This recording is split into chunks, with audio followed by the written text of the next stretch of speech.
Ano? Oo, kamusta naman sina Donnie at Belle sa likod ng camera? Oo.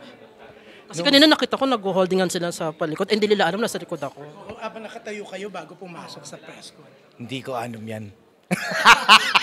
So, syempre, nakikita mo sila paano mag-work, yung paano sila sa set. Oo. Ako, lalo na kapag magkakasama kami, hindi nila nakikita kung paano yung sobrang taas ng ano ko sa kanila, yung respeto ko sa kanila kasi yung tandem nila hindi lang friendship professionally ang lakas nilang maghatakan, magtulungan sa isa't isa.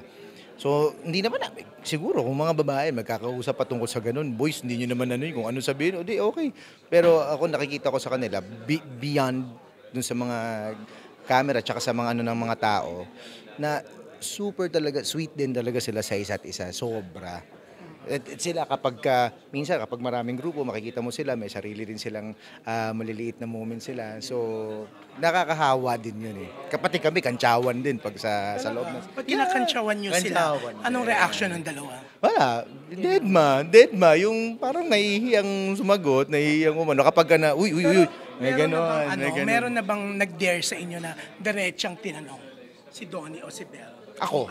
Talaga? Nung unang-unang araw. Ano sabi? Nung unang-unang araw kasi nagka-blocking kami yung kung naalala niyo eksena.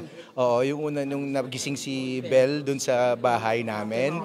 So may blocking, so nagsi-set up. First time ko kasi sila maka-work together. So nung nag-uusap sila sa harap ko, nagtatawanan sila, gaharutan, nagba-blocking, nagsi-set up ng ilaw. Sabi ko sa kanila dalawa, "Nag-shota ba kayo?" Sabi talaga ni Donnie. Sabi niya, Unang araw pa lang. Oo. Doon pa lang, so ayoko sabi ko, natawa na ako. Pero yun ang pang-break ng ice, di ba? Yung